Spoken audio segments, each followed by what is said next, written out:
Karena biasanya orang-orang kayak gini itu tuh maunya ceritanya tentang dirinya aja. Iya. Kita nggak dapat tuh cerita tentang diri kita. Mungkin bisa di switch kayak, gantian dong, gue mau cerita juga tentang diri gue gitu.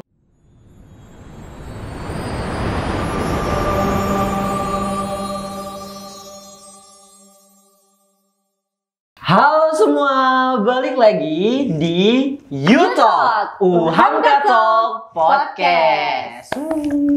Jeng. Asik. Oke, jadi kali ini aku dipasangin lagi sama Kak Ifta. Betul banget, dan dengan posisi yang berbeda. Iya, Asik. kita pindah ya, kita switch. Iya betul. Jadi aku di sini, Kak Ifta di sini. Oke, jadi kali ini kita akan bahas tentang apa nih, Kak Ifta? Jadi ada yang lagi booming ya. Sebenarnya tentang, nggak booming juga sih, memang seharusnya orang-orang juga tahu tentang ini. Biasanya adalah tentang narsistik. Narsistik. Tapi bentar, by the way Kak Ifta apa kabar? Iya, kayaknya langsung banget ya. Karena dulu kita kan baru ketemu. Iya, bener. Harusnya kayak gitu. Kak Ifta, apa kabar? Kaifa halukum? Masya Allah, langsung tanya pakai bahasa Arab ya? Iya. Pakai bahasa Korea kali ya? Ya, oke. Annyeonghaseyo, Ifsaimida. Abdullah menimida. Oke, Gencana? Kabar baik, Gencana. Oke, kabar baik. Gencana ya. Oke, jadi Kak Ifta baik ya? Abdul sendiri gimana kabarnya? Alhamdulillah baik. Alhamdulillah. Lagi ini ya, berjuang? Iya, lagi berjuang. Berjuang apa?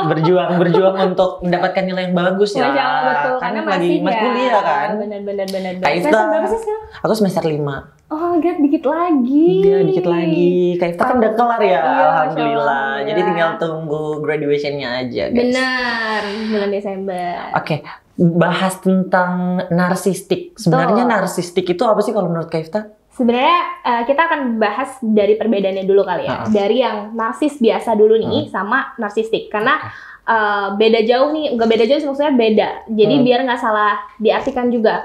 Narsis biasa itu kadang orang cuman yang suka dia tampil di depan layar atau dia suka publikasi atau apapun itu. Nah, tapi kalau narsistik ini tuh lebih ke orang yang butuh validasi gitu. Kayaknya nggak cukup kalau cuman hanya diri dia yang tahu kemampuannya, tapi harus orang lain tuh juga tahu. Oh, jadi kalau misalnya disimpulin berarti narsistik ini dia lebih kayak cari validasi ke orang lain. Betul.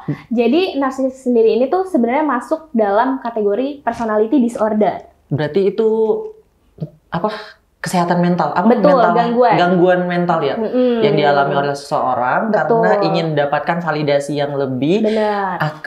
Dengan kemampuan yang dimiliki. Jadi bukan hanya dia doang yang tahu tentang kemampuannya, tapi dia mau orang lain juga tahu, tapi dengan menghalalkan segala cara. Betul, dan juga dia kadang melebih-lebihkan gitu ya. Kadang sampai, sebenarnya salah satu ciri-cirinya adalah mereka ini punya fantasi tentang kekuasaan, tentang apapun itu yang menurut dia tuh kayak wow banget gitu. Nah, itu kan dalam artinya aja fantasi. Itu artinya dalam bayangannya dia kan. Bukan berarti maybe itu lagi dalam, mungkin dia belum sampai di tahap itu, tapi dia udah menyampaikan ke orang-orang nih, gue tuh udah kerja di sini loh, misalkan gitu, atau apapun itu yang memang itu bentuknya fantasi. Padahal sih itu sebenarnya dia belum ngelakuin itu gitu.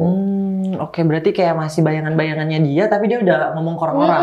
Jadi kayak masih bisa dibilang masih mimpinya, tapi dia udah ngomong ke orang-orang terkait mimpinya. Emang nggak salah sih untuk. Tapi nggak salah sih, betul. Cuman yang salahnya tuh melebih-lebihkan. Iya, tapi Kak Ifta pernah punya sih teman yang kayak gitu. Maksudnya bukan teman yang kayak gitu, maksudnya pernah ketemu sama orang yang kayak gitu nggak? Kalau ketemu, sebenarnya gini ya, karena narsistik ini kan juga kayaknya bukan booming sih, maksudnya lagi tren sekarang ini. Sebenarnya kayaknya setiap orang tuh punya sisi narsisnya masing-masing gitu ya. Tapi memang mungkin untuk kategori narsistik ini akan ada di orang ini kalau terus-menerus. Jadi aku sih kebetulan karena aku lagi jarang main sama teman-temanku. Dan waktu itu juga nggak terus-terusan ketemu, jadi kayaknya kalau ditanya pernah atau nggak ketemu orang kayak gitu, aku belum tahu. Karena dulu memang ya udah teman-temanku datar-datar aja gitu loh, kayak nggak ada yang.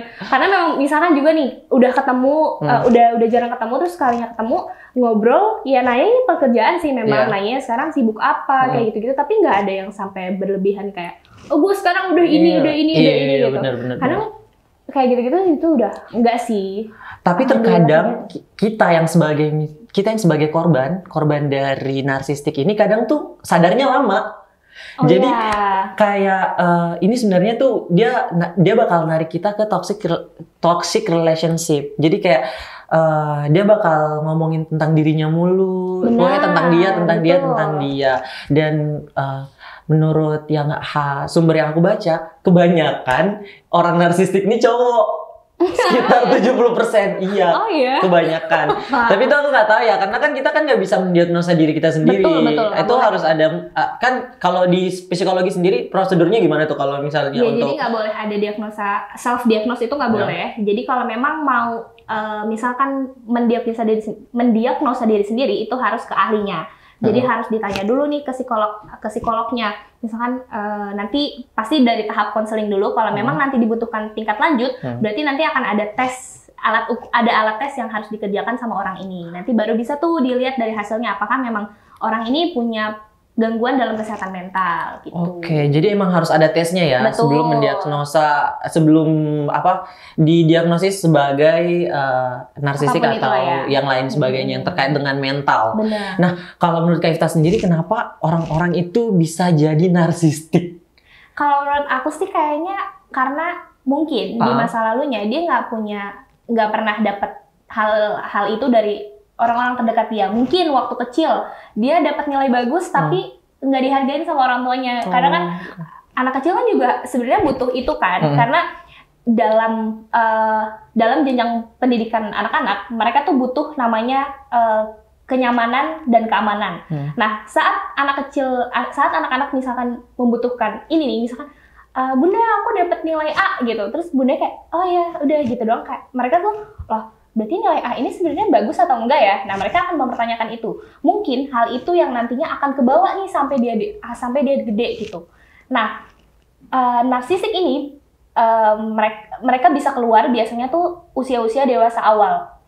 Nah, itu kan bertahap tuh. Dari kecil dia nggak pernah dapat validasi. Terus misalkan di SMP teman-temannya juga nggak ada yang mau validasi mereka. Di SMA pun juga kayak gitu. Nah, nanti pas di kuliah baru keluar, wah ini saatnya gue stand out nih, saatnya gue speak up, gue tuh bisa ini loh, sebenarnya gue bisa ini. Nah, itu semuanya dikeluarin sama dia. Sampai sebenarnya dia juga nggak sadar mungkin ya dia ngeluarin semua itu. Itu sih mungkin dari yang bisa terjadi narsistik. Paling dasar mungkin itu ya, karena ada pengalaman masa lalu yang nggak pernah dihargai gitu. Oke, berarti bisa masuk jadi dari pola asuh juga. Jadi pola asuh orang tua yang menyebabkan orang tersebut menjadi narsistik. Benar. Sehingga kayak dia harus cari validasi di luar. Karena dari dia kecil yang seperti Kak Ifta tadi cerita, dia nggak pernah dapat validasi ataupun apresiasi karena hal-hal yang dia lakukan seperti itu. Tapi kalau Abdul sendiri gimana? Apanya? Dapat validasi dari rumah kah atau masih harus? Alhamdulillah aku selalu dirayakan sama ini sih, sama orang-orang terdekat. Alhamdulillahnya seperti itu. Kayak sedikit cerita ya, maksudnya karena dari kecil itu emang aku benar-benar diapresiasi. Makanya kenapa aku selalu berusaha untuk dapat nilai yang bagus dulu dari sekolah sampai sekarang, karena itu pasti ada apresiasi kecil yang dikasih sama orang tua. Kayak kemarin nih misalnya, aku kan dapat nilai bagus nih waktu semester kemarin, alhamdulillah. Nah itu hadiahnya aku balik kampung. Nah itu banget. Jadi kayak alhamdulillahnya orang tuaku masih mencukupi itu keinginan kayak gitu. Itu bagus banget sih. Tapi memang sebenarnya kita sharing lagi ya. Ada dua nih kemungkinan terbesarnya. Saat kalau misalkan orang-orang yang sudah mendapatkan validasi dari lingkungan keluarga, lingkungan pertemanan, itu nanti kan akan kebawa nih. Kayak Abdul. Abdul juga akan men-share positifnya kamu kan, energi positifnya kamu ke semua orang gitu. Sedangkan nanti kalau misalkan ada yang nggak dapat validasi ini dari orang-orang sekitar, dia akan men-share jadinya negatif, energi negatif mereka gitu. Padahal mungkin yang orang ini keluarkan, dia taunya itu adalah energi positif gue gitu. Tapi akhirnya ke lingkungan sekitar jadinya negatif. Gitu. Oke, jadi kita merasakan dampak dari narsistik ini sendiri. Betul. Karena bukan bagi dia mungkin itu hal yang positif, tetapi bagi kita yang merasakan itu adalah hal yang negatif dan bisa dibilang itu buang-buang energi nggak sih? Tapi ya bagi orang-orang yang narsistik ini itu nggak buang-buang energi.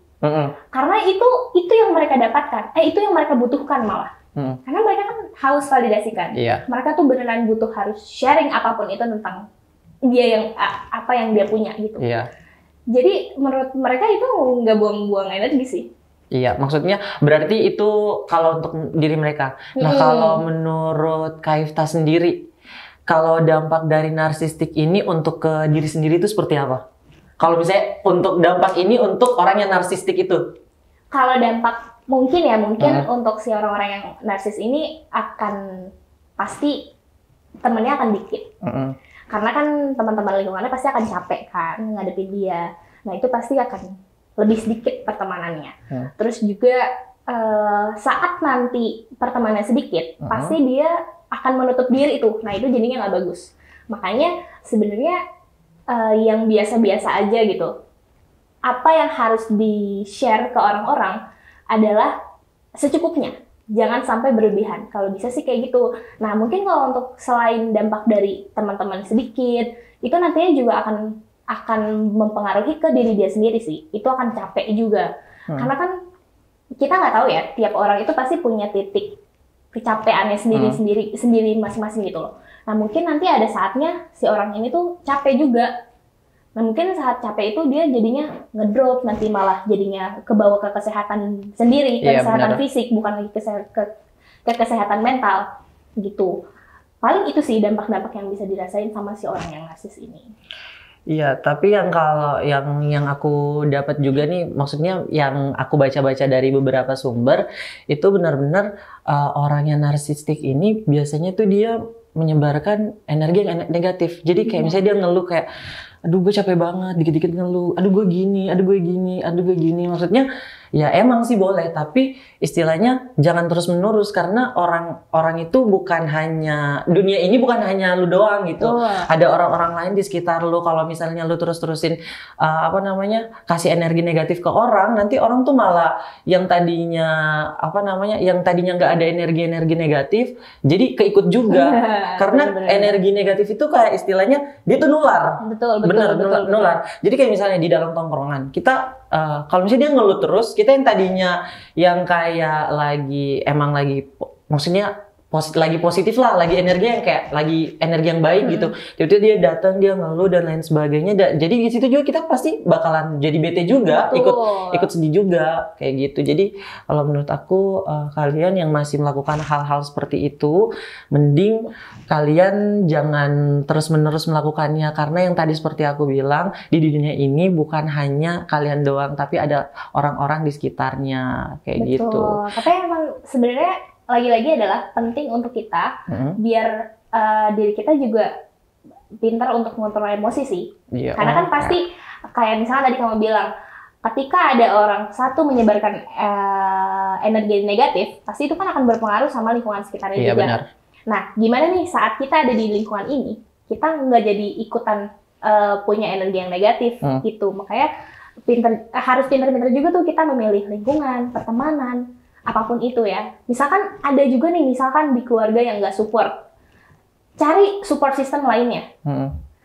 Walaupun memang yang paling dibutuhkan adalah keluarga sih ya. Tapi memang mungkin bukan sekarang dapatnya, tapi nanti gitu. Saat udah ada hasilnya. Kayaknya sih memang harus lebih sabar dan lebih bisa mengontrol emosi. Menurutku gitu sih. Oke, bener. Nah, kalau misalnya menurut Kak Ifta, sebenarnya baik gak sih kalau jadi orang narsistik? Kalau baik enggaknya aja, masalahnya narsistik aja udah masuk ke dalam personality disorder ya. Udah masuk ke gangguan personality gitu. Ya nggak baik sih sebenarnya, tapi memang ya gimana ya, karena kalau misalkan ada orang yang susah mendapatkan validasi dari lingkungan sekitar, tidak dapat dukungan, itu karena salah satu caranya mereka untuk meluapkan emosinya mereka ya dengan cara itu gitu. Sebenarnya memang lagi-lagi kita sebagai misalkan kamu punya teman yang kayak gitu, ada baiknya sih diingetin.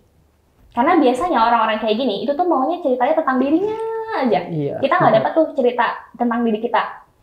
Mungkin bisa di-switch kayak, gantian dong, gue mau cerita juga tentang diri gue gitu. Mungkin bisa kayak gitu, nanti pelan-pelan nanti dia akan ke bawah pasti. Iya, tapi biasanya itu kalau misalnya orang yang narsistik ya, dia tuh nggak punya empati. Iya benar. Itu. Lack of empathy. Dia nggak punya empati. Jadi kayak misalnya kalau misalnya orang lagi cerita, karena yang tadi seperti Khaifta bilang itu, dia kan kayak dunia ini kayak punya dia doang gitu. Betul. Kayak dia ceritain tentang diri dia terus. Nah, kalau misalnya orang lain cerita, ketika mungkin cerita tentang kesusahannya atau kesedihannya, nanti dia bakal manipulatif sehingga cerita itu akan balik ke dirinya dan dia bakal ceritain dirinya lagi. Kayak gitu. Jadi istilahnya kayak yang tadinya orang itu mau cerita, jadi kayak ingin kalau misalnya untuk menjadi pendengar yang baik ya seharusnya menjadi pendengar yang baik itu yang pertama orang tuh harus didengar. Betul. Terus juga memberikan respon yang baik, respon yang aktif. Kemudian juga kita memvalidasi dia. Betul, memvalidasi tentang rasa susahnya, rasa sedihnya. Karena ketika kita tidak melakukan hal tersebut, nanti orang tersebut itu makin kayak misalnya dia bakal ngerasa sedih terus karena kayak ya gak ada orang yang peduli sama gue. Jadi kayak orang narsistik ini memang benar-benar orang yang nggak punya empati kayak gitu, seperti yang kayak yang gue baca ya, karena yang masuk ciri-ciri orang narsistik itu selain mementingkan diri sendiri, punya egois yang tinggi, manipulatif, terus juga dia nggak punya empati sama orang, seperti itu. Lebih ke kurang kali ya, empati, tapi emang salah satunya adalah ciri-cirinya itu. Makanya lagi-lagi kalau misalkan kita mau bersosialisasi yang baik dengan lingkungan sekitar, yang jadi peran utama adalah kita bisa nih membawa diri kita ke posisi yang lebih baik. Karena saat kita mendengarkan orang bercerita, itu kita akan dapat juga energinya dia. Iya benar. Ya kan, kalau misalkan nih Abdul lagi cerita sama aku tentang kesuksesannya kamu di genre, itu juga pasti kan gila lu keren banget, itu menyebarkan emosi positif. Benar. Dan nanti betul kata kamu, kita harus memvalidasi juga. Oh lu gila, lu keren banget, lu harus terus gini. Nah, tapi kadang hal-hal kayak gitu bikin orang-orang narsistik ini jadi terus-terusan tinggi egonya. Karena udah divalidasi nih, udah dapat itu, terus dia kayak iya, gue bentar lagi juga mau gini, makin tinggi itu. Nah, itu saatnya kamu menempatkan posisi yang baik. Kayak misalkan, tapi lu pelan-pelan lu juga harus inget. Nah, itu kita kalau ada teman kamu yang kayak gitu, kamu ada baiknya ngingetinnya kayak gitu. Iya, pintar-pintar ya kita masuk untuk ngingetin. Betul. Ya. Dan juga sebenarnya karakteristik dari narsistik ini sendiri tuh dia anti dikritik. Iya, by the way dia tuh anti dikritik. Karena apa? Ketika dia dikritik, dia merasa kalau dia dimusuhin, dia dihina, dia direndahkan. Jadi kayak yang seperti yang aku bilang tadi, dia hanya mementingkan diri sendiri. Mungkin dia bakal musuhin orang itu balik karena udah mengkritiknya. Karena padahal itu kan bahaya banget. Iya, padahal tuh kritik tuh sebenarnya tuh bagus. Maksudnya kayak ada yang baik juga. Istilahnya apalagi kritik-kritik yang membangun. Itu kan yang diperlukan agar kita bisa tetap terus tumbuh dan berkembang seperti itu. Dan kalau Khaifta, dari versinya Khaifta nih, gimana sih cara ngatasin narsistik yang berlebihan kalau menurut versinya Khaifta? Versi aku ya? Iya, versinya Khaifta. Kalau aku kayaknya gini deh, pertama bersyukur. Jangan lupa bersyukur. Terus jangan terus-terusan minta validasi atau apapun itu dari orang sekitar. Karena nanti capek juga untuk kitanya. Karena saat nanti kita udah sekali dapat validasi terus-terusan, saat kita nggak dapat validasi, kita jadi kayak, kok dunia ini hancur banget ya, kayak gitu-gitu loh. Jadi menyalahkan diri sendiri. Terus yang selanjutnya adalah, nggak apa-apa mau share apapun itu tentang diri kita, tapi ada batasnya. Karena kan lagi-lagi, segala sesuatu yang berlebihan itu nggak baik. Begitu juga dengan apapun yang kita ceritakan. Segala sesuatu yang berlebihan itu pasti nggak akan baik juga buat kita. Karena nanti akan jadi bumerang tuh buat kita. Benar. Kali aja kalau misalkan nih, aku mau ikut lomba apa tapi belum daftar. Terus tiba-tiba jadinya nggak daftar. Jadi kan kayak memalukan diri sendiri kan. Iya gitu. benar. Itu sih paling. Terus mungkin yang terakhir adalah sering lihat ke bawah kali ya. Maksudnya bukan gitu. Jadi kayak kalau misalnya jalan lihat ke bawah terus, berarti kayak ada tiang langsung kayak nabrak dong. Benjol dong. Benjol. Ayo. Emang boleh? Aduh. Emang boleh senarsistik itu? Iya. Oke, yang paling itu sih. Karena tadi balik lagi ya, yang pertama kita harus bersyukur, yang terakhir adalah kita harus sering-sering lihat ke bawah. Karena yang kayak tadi kamu bilang, di dunia ini nggak cuma tentang kamu. Jadi di dunia ini tentang semua orang. Jadi kita harus membagi diri kita juga untuk mengerti orang lain, untuk bisa memvalidasi orang lain. Nggak cuman diri kita yang butuh validasi, nggak cuman diri kita juga yang harus didengarkan. Kita harus begitu ke orang lain juga. Itu sih menurut aku. Oke, keren banget guys. Jadi itu dari versinya Kak Ifta. Kalau dari aku, kalau dari aku dikit aja sih. Yang pertama kita harus aware sama lingkungan sekitar, harus menemukan rasa empati. Emang sih kalau misalnya orang yang nggak punya empati itu untuk mau numbuhin itu bakal susah banget. Tapi mulailah sedikit demi sedikit untuk numbuhin rasa empati, mulai